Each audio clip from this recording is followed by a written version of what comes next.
بسم اللہ الرحمن الرحیم الحمد للہ رب العالمین والعاقبۃ للمتقین والصلاة والسلام علی اشرف الانبیاء والمرسلین نبینا محمد وعلی آلہ وصحبہ اجمعین وبعد. يقول النبي صلى الله تعالى عليه وسلم: فقد روى البخاري ومسلم في صحيحيهما من حديث أبي هريرة رضي الله تعالى عنه أن النبي صلى الله تعالى عليه وسلم قال: اشتكت النار إلى ربها فقالت ربي أكل بعضي بعضا فأذن لها بنفسين، نفس في الشتاء ونفس في الصيف، فهو أشد ما تجدون من الحر وأشد ما تجدون من الزمهرير.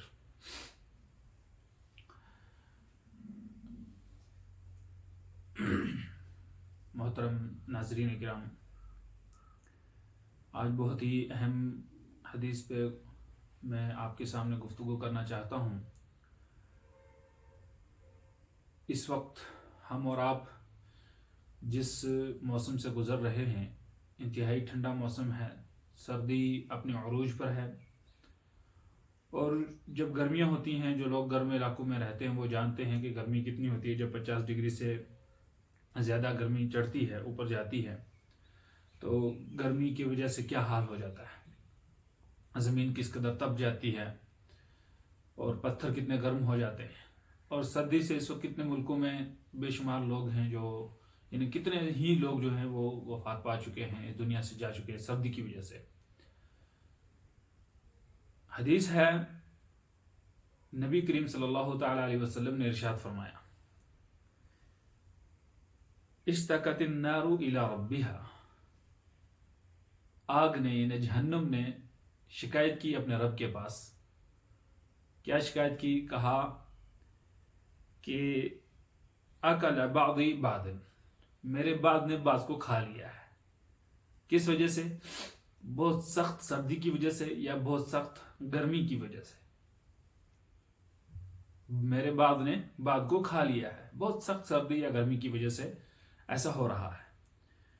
تو نبی صلی اللہ علیہ وسلم نے فرمایا: اشتکت النار الی ربها، آگ نے جہنم نے اپنے رب کے پاس شکایت کی. کہا فقالت، جہنم نے کہا: ربی، اے میرے رب، اکل بعضی بعضا، میرے بعض حصے نے بعض کو کھا لیا ہے.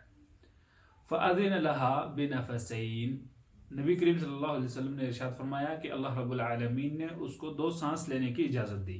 کتنے؟ 2 سانس، صرف 2 سانس لینے کی اجازت دی.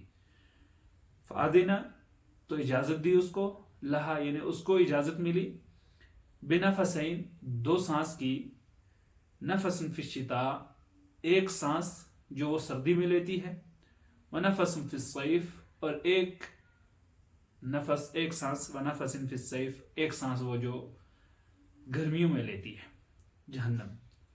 نبی کریم صلی اللہ علیہ وسلم ارشاد فرماتے ہیں: فَهُوَ أَشَدُّ مَا تَجِدُونَ، وہ بہت سخت جو تم پاتے ہو، من الحر، سخت گرمی جو تم پاتے ہو، جو آپ لوگ سخت گرمی پاتے ہو، تو وہ بھی اس کی جہنم کی ایک سانس کی وجہ سے ہوتی ہے.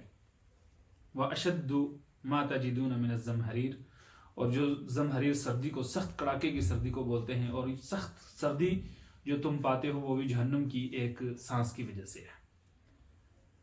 تو ناظرین کرام، اگر ہم اس حدیث پہ غور کریں، یہ سردی کی جس کی وجہ سے لوگ اس کی تاب نہ لا سکے اور مر گئے، کتنے علاقوں میں لوگ مر گئے سردی کی تاب نہ لاتے ہوئے.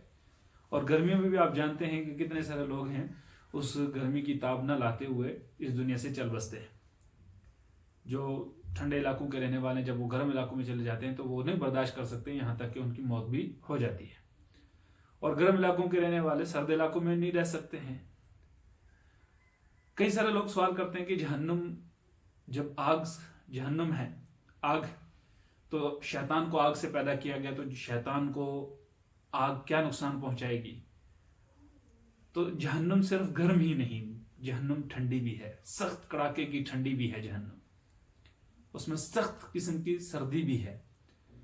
اور اس کی ایک سانس سے دنیا میں کیا حال ہو جاتا ہے، کس قدر سردی ہو جاتی ہے، زمین پر کتنی سردی ہو جاتی ہے، اور ایک سانس سے دنیا میں کتنی زیادہ گرمی ہو جاتی ہے، کتنا برا حال ہو جاتا ہے لوگوں کا.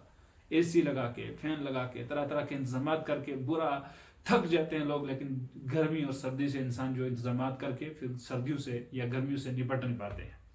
تو ناظرین کرام، یہ ہے جہنم، یہ ہے جہنم جس کی 2 سانسیں ساری دنیا پہ بھاری پڑ جاتی ہیں، یہ ہے جہنم۔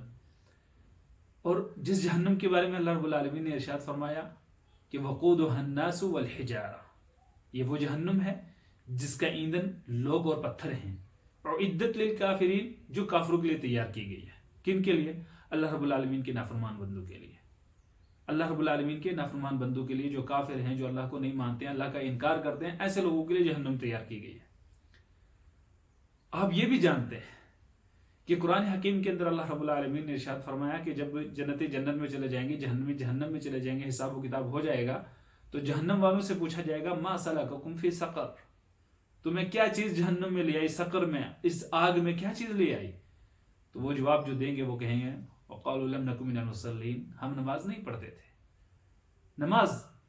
نماز کو ہم چھوڑ دیتے ہیں، ضائع کر دیتے ہیں، سردی کی وجہ سے بھی چھوڑتے ہیں، کہیں سستی کی وجہ سے چھوڑتے ہیں، کچھ عمدن قصدن جان بوجھ کر چھوڑ دیتے ہیں، نمازوں کو ضائع کرتے ہیں، نماز نہیں پڑھتے۔ جس نماز کے بارے میں قیامت کے دن سب سے پہلے سوال کیا جائے گا کہ یہ نماز آپ نے پڑھی تھی یا نہیں پڑھی تھی۔ عقیدہ توحید کے بعد سب سے اہم فریضہ جو ہے وہ نماز ہے، عقیدہ توحید کے بعد سب سے اہم فریضہ نماز ہے۔ عقیدہ توحید کیا ہے؟ ہم نے اور آپ نے بارہا سنا عقیدہ توحید کے بارے میں۔ عقیدہ توحید جو یقین کامل انسان کا اللہ رب العالمین پہ ہوتا ہے، اس کا توکل، اس کا بھروسہ، وہ یہ سمجھتا ہے کہ میرے تمام معاملات کا مدبر اللہ رب العالمین ہے، تدبیر کرنے والا اللہ رب العالمین ہے۔ اور پھر ہم اپنے عقائد کو خراب کر کے، لوگوں کی باتیں سن کے، کچھ لوگوں کا جو مزاج ہے، جو اپنے پیٹ کے لیے کرتے ہیں، یا جو بھی جس وجہ سے بھی ہم ان کے بہکاوے میں آ جاتے ہیں، اور اس کے بعد ہم اپنے عقائد کی اصلاح نہیں کرتے۔ جو صحیح قرآن و سنت کا عقیدہ ہے اس کو ہم بھول جاتے ہیں، جو قرآن و سنت کا وہ عقیدہ جو اللہ رب العالمین نے قرآن میں نازل فرمایا، جو نبی کریم صلی اللہ علیہ وسلم کو سکھایا، پھر اس کے بعد نبی صلی اللہ علیہ وسلم نے صحابہ کو سکھایا، اس کو ہم بھول جاتے ہیں۔ اور اس کے بعد ہم کیا کرتے ہیں کہ لوگوں کی باتوں پر کل حزب بما لدیہ فرحون، ہر جماعت اس کے پاس جو کچھ ہے اس کو لے کے خوش ہے، ہم جماعت بنا کر چلتے ہیں کہ یہ فلاں یہ فلاں یہ فلاں۔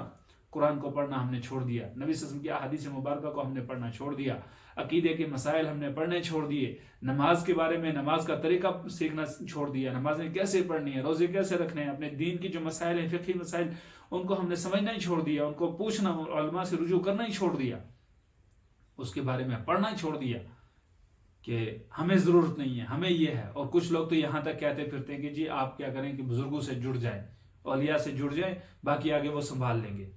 کیسے سنبھال لیں گے؟ جب تک عقیدہ درست نہیں ہوگا، جب تک نمازیں درست نہیں ہوں گی، جب تک آپ کے معاملات درست نہیں ہوں گے، تو کب تک کوئی وہاں پہ آگے نہیں سنبھال سکتا، کسی کو وہاں پہ بات کرنے کی اجازت نہیں ہوگی۔ الا من اذن له الرحمن وقال صوابا، مگر جس کو رحمان اجازت دے گا اور وہ سچ بات کہے گا، حق بات کہے گا، سیدھی بات کہے گا، کوئی ادھر ادھر کی بات نہیں ہوگی۔ اور جو نیک اعمال جنہوں نے کیے ہوں گے، ایک طرف سے انبیاء ہیں، جب ان کے بچوں نے ان کی باتوں کو نہیں مانا، انبیاء کے نبی کے بچے نے بات نہیں مانی، یا نبی کے باپ نے بات نہیں مانی، تو ان کو نبی نہیں بچا سکے، نہ بیٹے کو بچا سکے، نہ باپ کو بچا سکے، نبی ہیں، رسول ہیں۔ اور اسی طریقے سے بیویوں کو نہ بچا سکے انبیاء کرام، جب انہوں نے ان کی بات کو نہ مانا، مسلمان نہ ہوئے۔ تو پھر آج نبی کریم صلی اللہ علیہ وسلم کی یہ حدیث، نبی صلی اللہ علیہ وسلم نے فرمایا من بطأ عملہ لم یسرع نسبہ، کہ جس شخص کو اس کا عمل پیچھے لے جائے، اس کا عمل اس کو پیچھے لے جاتا ہے، تو اس کا نسب اس کو آگے نہیں لے جا سکتا۔ جس کا عمل خراب ہے، اس کو اس کا نسب آگے نہیں لے جا سکتا، اس کو اس کا نسب، اس کا خاندان آگے نہیں لے جا سکتا۔ اس لیے اپنے اعمال کی اصلاح کرنے کی ضرورت ہے۔ یاد رکھیے، یہ سخت ترین سردی، یہ سخت ترین گرمی، یہ جہنم کی 2 سانسیں ہیں۔ نبی صلی اللہ علیہ وسلم نے فرمایا کہ جب جہنم نے شکایت کی، کہا کہ میرے بعد نے بعض کو کھایا، تو 2 سانسوں کی اجازت اللہ رب العالمین نے دی۔ کہا ایک سانس تو سردیوں میں لیتی ہے، گرمیوں میں لیتی ہے، اور سردیوں کی سانس کی وجہ سے جو زمین جم جاتی ہے، فریز ہو جاتی ہے، پوری طرح سے ہر چیز جم جاتی ہے، ٹمپریچر مائنس میں چلا جاتا ہے، کتنا سخت ٹمپریچر ہوتا ہے زمین کے اوپر، آپ دیکھ سکتے ہیں۔ گلیشیئرز کو جا کے دیکھیے جو سال ہر سال جمے رہتے ہیں، کبھی پگھلتے نہیں ہیں وہ۔ اور اس کے بعد گرمی، جن علاقوں میں گرمی ہوتی ہے، ان کے علاقوں کا جا کے حال دیکھیے اور پوچھیے ان لوگوں سے کہ کتنی سخت گرمی ہوتی ہے۔ میرے بھائی اور بزرگ دوستو، ضرورت اس بات کی ہے کہ ہم اپنی اصلاح کریں، ہم نے اپنے عقائد کی اصلاح کریں، ہم صحیح دین کو سیکھیں، نبی کریم صلی اللہ علیہ وسلم کی تعلیمات کو سیکھیں، قرآن کو پڑھیں، تفسیر کے ساتھ ترجمے کے ساتھ قرآن کریم کو پڑھیں اور سمجھیں، اور اپنے عقائد کے مسائل کو سمجھیں، عقیدے کے جو مسائل ہیں ان کو سیکھیں، ان کو پڑھیں اور علماء سے رجوع کریں، نماز روزے اور زکوٰۃ وغیرہ کے جو مسائل ہیں ان کو بھی سیکھیں، شریعت اسلامی روزمرہ کی زندگی میں جو انسان کو ضرورت پڑتے مسائل ہیں ان کو سیکھیں، علماء سے رجوع کریں، علماء سے جڑیں، دین سے جڑیں، کتاب اللہ سے جڑیں، سنت رسول اللہ سے جڑیں، تبھی جا کے ہماری نجات ہوگی۔ یاد رکھیے دنیا میں ہم یہ سردی یا گرمی برداشت کرنے سے قاصر ہیں، نہیں کر سکتے ہیں، طرح طرح کے انتظامات کرتے ہیں ہم اس کے لیے، تو پھر جہنم جو تیار کی گئی ہے کس کے لیے؟ اللہ کے نافرمان بندوں کے لیے، وقودها الناس والحجارہ اعدت للکافرین، جس کا لوگ اور ایندھن پتھر ہیں اور وہ کافروں کے لیے تیار کی گئی ہے، تو وہ جہنم دہک رہی ہے، وہ جہنم دہک رہی ہے، وہ پکار رہی ہے، وہ بلا رہی ہے، وہ یاد کر رہی ہے اس انسان کو، اور انسان کو چاہیے کہ وہ سنبھل جائے۔ اللہ رب العالمین ہمیں اور آپ کو اپنے اعمال کی، اپنے عقائد کی اصلاح کرنے کی توفیق عطا فرمائے، اور صحیح معنوں میں قرآن و سنت کو پڑھنے سمجھنے اور اس پہ عمل کرنے کی توفیق عطا فرمائے۔ پھر ملاقات ہوگی انشاءاللہ۔ السلام علیکم ورحمۃ اللہ وبرکاتہ، صلی اللہ وسلم علی نبینا محمد وعلی آلہ وصحبہ اجمعین۔ السلام علیکم ورحمۃ اللہ وبرکاتہ۔